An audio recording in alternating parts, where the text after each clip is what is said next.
मैं रेखा कुशवाहा हाजिर हूँ आप सभी के सामने new lesson and new content के साथ। और आप सभी का स्वागत है आपके खुद के चैनल एम फॉर टीचिंग में, जहां पर हम अपनी अपकमिंग और टीचिंग एग्जाम्स की रिवीजन और प्रिपरेशन को कंटिन्यू कर रहे हैं। आप लोगों की डिमांड के तौर पर मैंने स्टार्ट की है KVS 2020 की न्यू सीरीज, जो आप लोगों के सामने अवेलेबल है। ऑलरेडी मैं स्टार्ट कर चुकी हूँ सीरीज नंबर 1 से, जिसमें मैंने स्टार्टिंग से full notification, selected books and syllabus को कवर किया है।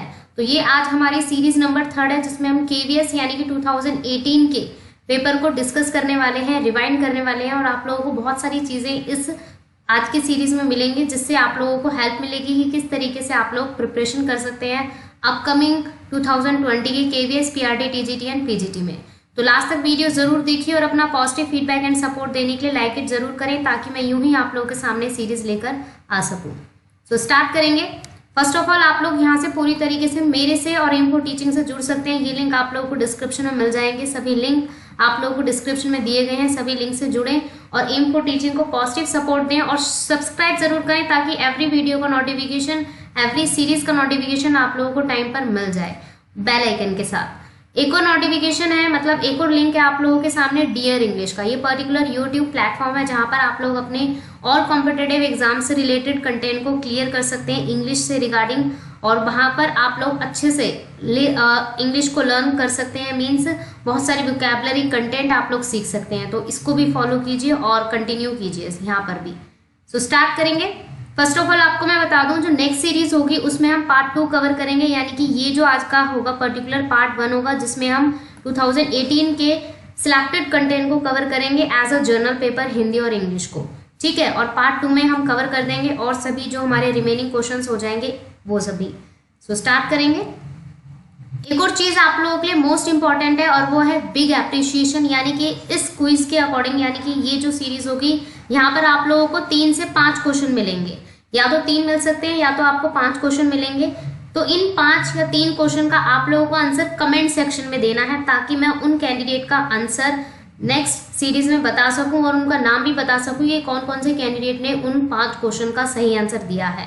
एज अ रिवीजन के अकॉर्डिंग होंगे और वो क्वेश्चन हमारे प्रीवियस ईयर के सेट से ही रिलेटेड होंगे। ठीक है, तो ये बहुत अमेजिंग एप्रिसिएशन होगा आप लोगों के लिए। सो स्टार्ट करते हैं। सबसे पहले हम कंटिन्यू कर रहे हैं इंग्लिश के पैटर्न को, क्योंकि PRT, TGT एंड PGT में ये 10 मार्क्स का आता है। ठीक है, और 10 क्वेश्चन आएंगे। तो प्रीवियस ईयर 2018 का ये पूरा कंटेंट है, मतलब पूरा पेपर है। तो पहला क्वेश्चन है, choose the word most nearly opposite in the meaning to the given word. यानी कि फैक्ट आप लोगों को एक वर्ड दिया गया है और इसका क्या बताना है आप लोगों को अपोजिट, यानी कि विलोम शब्द, जिसे एंटोनिम्स भी कहते हैं। तो फैक्ट का मतलब पहले पता होना चाहिए। फैक्ट का मतलब होता है सत्य। ठीक है, तो यानी कि सत्य इट मीन सच। तो सच का क्या हो जाता है? झूठ। तो नॉर्मली बहुत इजी है, फिक्शन, इमेजिनेशन, रियलिटी और लाए। तो अगर देखा जाए यहाँ पर सही आंसर हमारा 4th ऑप्शन होगा, यानी कि लाए। लाए का मतलब होता है झूठ। अब देख लेते हैं फिक्शन। फिक्शन का मतलब होता है कल्पना करना। ठीक है, कल्पना जिसे बोला जाता है। इमेजिनेशन जो इसी का ही एज अ क्या बन जाता है, सिनोनिम, पर्यायवाची शब्द, ये भी हमारा कल्पना होता है। रियलिटी होता है हमारा सच्चाई। ठीक है, सत्य जिसे बोलते हैं, सेम एज फिक्शन के अकॉर्डिंग, सॉरी फैक्ट के अकॉर्डिंग क्या हो जाएगा, ये एज अ सिनोनिम है उसका। तो ये क्लियर हो गया। नेक्स्ट पढ़ेंगे। यहाँ पर आप लोगों के सामने एज अ वर्ब के अकॉर्डिंग फिल करना है, मतलब टेंस है ये, और टेंस के अकॉर्डिंग आपको फिल करना है कि करेक्ट फॉर्म ऑफ वर्ब कौन सी आएगी। मतलब नॉर्मली जो पर्टिकुलर वर्ब्स हैं हमारी हेल्पिंग वर्ब्स, उसे फिल करना है। The headmaster dash to speak to you. सबसे पहले तो हेडमास्टर यानी कि यहाँ पर सिंगुलर है, और आप लोगों को पता है ये कौन सा एज अ टेंस बन जाएगा, ये बन जाएगा हमारा सिंपल प्रेजेंट टेंस। और सिंपल प्रेजेंट टेंस का रूल होता है एस या ES लगाते हैं अगर सिंगुलर होता है तो यहाँ पर हेडमास्टर है वो पर्टिकुलर सिंगुलर सब्जेक्ट है, तो सिंगुलर के साथ ऑलवेज एज अ क्या लगता है, एस या ES का यूज करेंगे, और यानी कि डी ऑप्शन हमारा क्या हो जाएगा करेक्ट आंसर। यानी कि the headmaster wants to speak to you. तो इजी है बहुत। नेक्स्ट है हमारे सामने क्वेश्चन, ही डैश 4-5 आवर्स। तो यहाँ पर स्लीपिंग के अकॉर्डिंग बताना है कौन सी यहाँ पर वर्ब हमारी सही आएगी एज अ हेल्पिंग वर्ब। तो करेक्ट आंसर सबसे पहले तो ये आपको बता दूं, ये है हमारा प्रेजेंट परफेक्ट कॉन्टिन्यूअस टेंस। और प्रेजेंट परफेक्ट कॉन्टिन्यूअस टेंस की जो नॉर्मली अगर देखा जाए पहचान होती है, वो होती है किससे, as a correct answer it means first option से, यानी कि हैज बीन। हैज क्यों लगाया है, हैज लगाते हैं हम एज अ सिंगुलर के लिए और हैव लगाते हैं प्लूरल सब्जेक्ट के लिए। तो ही कौन है, यहाँ पर सिंगुलर सब्जेक्ट है तो हैज लगेगा और हैज बीन आ जाएगा और आईएनजी का यूज करते हैं +4 और 5 ईयर्स। तो ये हमारा हो गया प्रेजेंट परफेक्ट कॉन्टिन्यूअस टेंस। तो यहाँ पर फर्स्ट ऑप्शन सही होगा। डियर इंग्लिश जो हमारा पर्टिकुलर प्लेटफॉर्म है वहां पर मैंने अच्छे से टेंस को क्लियर किया हुआ है, तो आप लोग वहां से अपने टेंस को रिवाइज कर सकते हैं। लिंक आप लोगों को डिस्क्रिप्शन में मिल जाएगा। ठीक है, नेक्स्ट है हमारे सामने क्वेश्चन, फोर्थ क्वेश्चन है आप लोगों के सामने। अंडरलाइन किए हुए है वर्ड के अकॉर्डिंग बताना है कि कौन सा यहाँ पर सबसे एप्रोप्रिएट होगा, मतलब इसकी जगह क्या आना चाहिए। I shall have much pleasure in accepting your kind invitation to dinner। यहाँ पर बोला गया है कि रात के खाने के लिए आपको या आपके निमंत्रण को मैं स्वीकार करने के लिए बहुत मुझे खुशी होगी। ठीक है, तो यहाँ पर शेल का मतलब क्या होता है, शेल हम कब लगाते हैं, फ्यूचर टेंस में। तो और ये फ्यूचर नहीं है, ये प्रेजेंट टेंस है और प्रेजेंट टेंस के लिए हम कहाँ मतलब क्या यूज करेंगे, फोर्थ ऑप्शन को यूज करेंगे, यानी कि आई हैव मच प्लेजर, मतलब हुई या एक्चुअल में जो अभी रिसेंटली मतलब जो काम रिसेंटली हुआ है वो हमारा नॉर्मली किस में आता है, प्रेजेंट परफेक्ट टेंस के अकॉर्डिंग। तो हैव का यूज होगा यहाँ पर। तो आई हैव मच प्लेजर, तो सही आंसर हमारा इसका फोर्थ ऑप्शन है। फर्स्ट क्वेश्चन है आप लोगों के लिए, नीचे कमेंट सेक्शन में आप लोगों को बताना है जेनरस का अपोजिट वर्ड बताएंगे आप लोग, जेनरस। ठीक है, और इसका क्या बताना है, अपोजिट वर्ड आप लोग कमेंट सेक्शन में बताएंगे। नेक्स्ट है हमारे सामने question, No sooner did the police arrive than the robbers made good their escape। यानी इसमें बोला गया है कि रोबर्स वहां थे फिर भी जल्दी कोई पुलिस नहीं आई, यानी कि पुलिस जल्दी नहीं आई, रोबर्स वहां पर थे फिर भी। तो उसके अकॉर्डिंग यहाँ पर बताना है कि रोबर्स वहां थे फिर भी पुलिस नहीं आई। तो ये कौन सा है, ऐसा जिसे कहा जाएगा, ये पास्ट टेंस के अकॉर्डिंग है। तो यहाँ पर क्या होना चाहिए, मतलब वो काम हो चुका है। ठीक है, तो यहाँ पर हैड का यूज करेंगे हम, वो काम हो चुका है तो वो क्या हो जाएगा वहां पर एज अ हैड का यूज होगा। तो no sooner had the police arrive. ठीक है, नेक्स्ट है हमारे सामने सिक्स्थ क्वेश्चन, जिसमें हमें बताना है एज अ ईडियम और फ्रेज के अकॉर्डिंग ये है और इसका मीनिंग बताना है आप लोगों को। पॉसिबल मीनिंग जो होता है, bye fits and starts irregularly, successfully, incompletely या सडनली। तो करेक्ट आंसर होगा हमारा इसका फर्स्ट ऑप्शन, यानी कि इरेगुलरली का मतलब होता है रुक रुक कर करना, किसी काम को रुक रुक कर करना, वो क्या कहलाता है हमारा normally bye fits and start. ठीक है, अब आप लोगों के लिए सेकंड क्वेश्चन है जिसका आंसर आप लोगों को कमेंट सेक्शन में लिखना है। पुल योर सॉक्स अप, इसका मीनिंग बताना है, एक्चुअल में इस इडियम का मीनिंग क्या होता है कमेंट सेक्शन में। ठीक है, नेक्स्ट है हमारे सामने सेवंथ क्वेश्चन। सेवंथ क्वेश्चन के अकॉर्डिंग ये जो अंडरलाइन किया हुआ है यहाँ पर बेस्ट एक्सप्रेस इसी मीनिंग के अकॉर्डिंग बताना है कि इसकी जगह हम कौन सा वर्ड और यूज कर सकते हैं। His performance in the office is quite superficial. Superficial का मतलब होता है बनावटी या नॉर्मल, जिसे कॉमन बोला जाता है। तो इसकी जगह हम क्या यूज कर सकते हैं, एक्सीलेंट, शैलो, एक्सेसिव या अननेचुरल। तो सही आंसर होगा हमारा इसका फोर्थ ऑप्शन, यानी कि अननेचुरल, जो एज अ कॉमन सामान्य जिसे हम कह सकते हैं आम या बनावटी या कृत्रिम, तो कुछ भी हम वर्ड यूज कर सकते हैं। तो इसका जो एज अ बन जाता है सिनोनिम, तो वो बन जाता है हमारा अननेचुरल यानी कि सुपरफिशियल। ठीक है, नेक्स्ट है हमारे सामने क्वेश्चन, एक क्वेश्चन है जिसके अंदर हमें बताना है कि कौन से ऑप्शन के अकॉर्डिंग मिस्टेक है। ठीक है, एरर फाइंड करना है।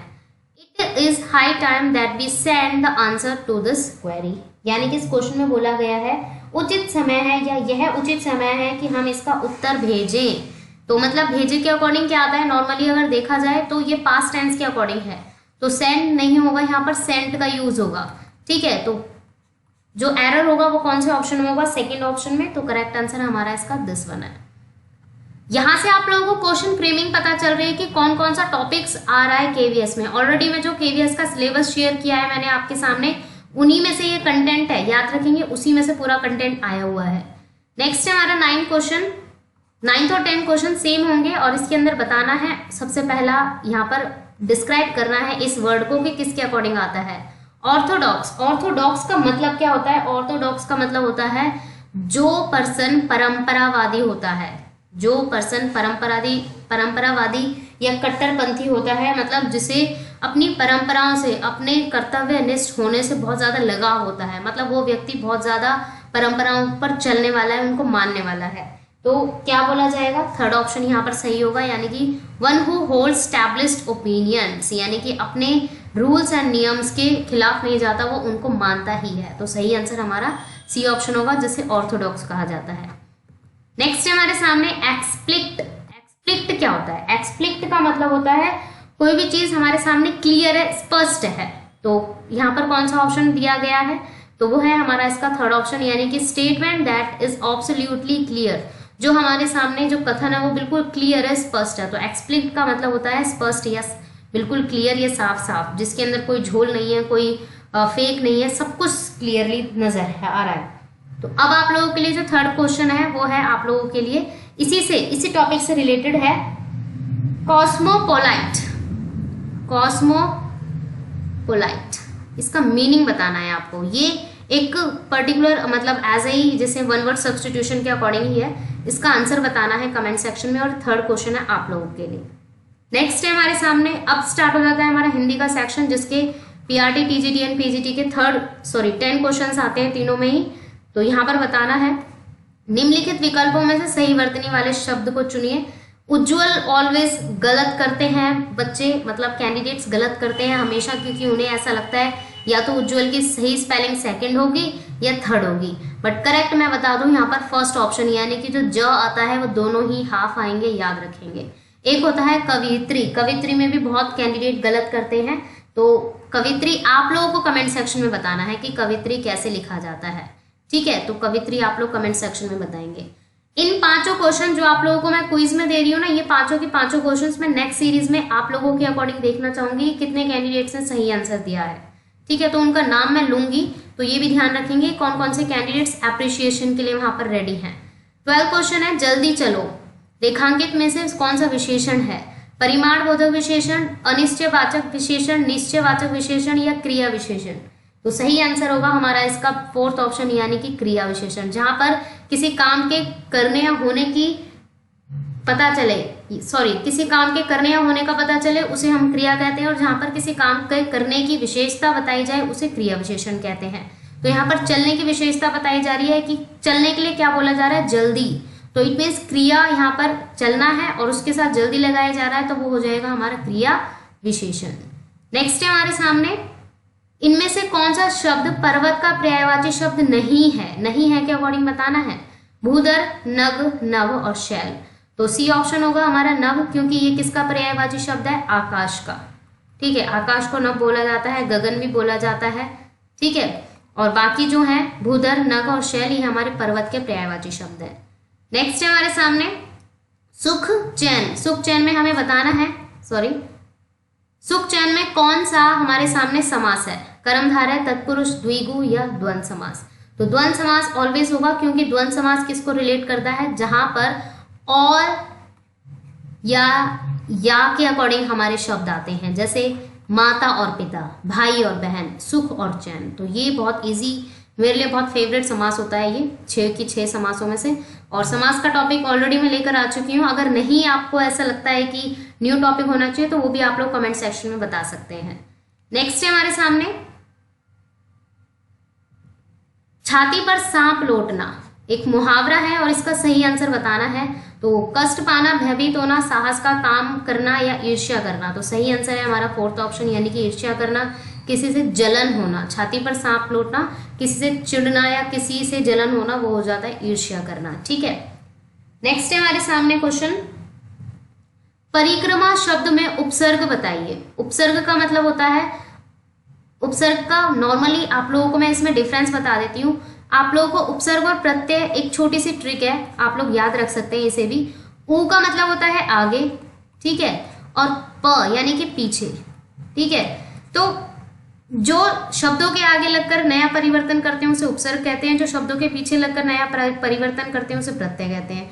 तो ये इस तरीके से मैंने याद किया हुआ है, आप लोग भी याद कर सकते हैं। तो उपसर्ग के अकॉर्डिंग यानी कि आगे लगा हुआ वर्ड कौन सा है? तो वो है हमारा फोर्थ ऑप्शन, यानी कि परि। परि प्लस क्रमा। क्रमा किसे बोलते हैं? क्रमांक, यानी कि लगातार। परिक्रमा कैसे की जाती है? लगातार कंटिन्यू की जाती है, तो इसलिए परि प्लस क्रमा हो जाएगा ये, और उपसर्ग है हमारा इसके अंदर परि। अब आप लोगों के लिए लास्ट क्वेश्चन है क्विज का, प्रखर का पर्यायवाची शब्द बताना है। प्रखर का क्या बताना है आपको? पर्यायवाची शब्द कमेंट सेक्शन में। ये 5 क्विज के क्वेश्चन कंप्लीट हो गए हैं। चलिए नेक्स्ट क्वेश्चन है हमारे सामने, अशुद्ध शब्द बताना है यहाँ पर, अशुद्ध वाक्य। इस बार फसल अच्छी होगी, सही है बिल्कुल। बैठक का समय 4:10 होगा, सही है। जब वर्षा होगी तब देखा जाएगा, नॉर्मली हम बोलते हैं बट ऐसे नहीं बोला जाता इसे। हम सब जा रहे हैं, आप भी चलोगे, ये भी सही है।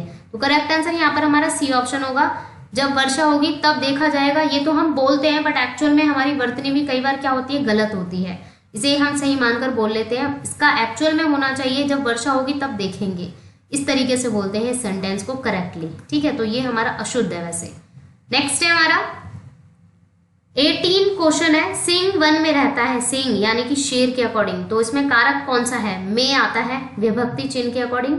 तो में किस में आता है हमारा? ये आता है अधिकरण में। तो सही आंसर हमारा 4th ऑप्शन होगा, अधिकरण में। यहाँ पर आप लोग देख सकते हैं, कर्ता ने कर्म को करण से, के साथ या द्वारा, संप्रदान में के लिए या को आता है, आपादान में से पृथक यानी कि होने के अर्थ में आता है, संबंधी का, के रा रेरी आता है, अधिकरण में पर आता है, संबोधन में हे अरे ओ भो ये सब आता है एक्सक्लेमेशन मार्क के अकॉर्डिंग। तो अधिकरण में के अकॉर्डिंग है, तो यहाँ पर में है तो इट मीन्स अधिकरण कारक है। इन सबको याद करना जरूरी है क्योंकि ये आपको टिप्स पर लर्न होनी चाहिए। 1 से 2 क्वेश्चन एवरी टीचिंग एग्जाम में मिलेंगे हिंदी में। नेक्स्ट है हमारा क्वेश्चन, विद्वान का स्त्रीलिंग बताना है। विद्वान एज अ जैसे बोला जाता है मेल है, मेल के अकॉर्डिंग यूज किया जाता है। स्कॉलर जैसे बोला जाता है, तो फीमेल स्कॉलर के लिए बोला जाएगा विदुषी, यानी कि बी ऑप्शन, 2nd ऑप्शन हमारा सही होगा, ठीक है। नेक्स्ट है हमारे सामने और लास्ट क्वेश्चन है ये, शाखा का बहुवचन बताइए। तो बहुत इजी है शाखा का बहुवचन। तो शाखा मतलब सिंगुलर है ये, और ये प्लूरल के अकॉर्डिंग बताना है बहुवचन, यानी कि 1 से ज्यादा, तो शाखाएं हो जाएगा, यानी कि 1st option is the correct answer. तो ये थे 10 क्वेश्चंस जो प्रीवियस ईयर 2018 के क्वेश्चन हमने हिंदी और इंग्लिश के अकॉर्डिंग कवर कर लिए हैं।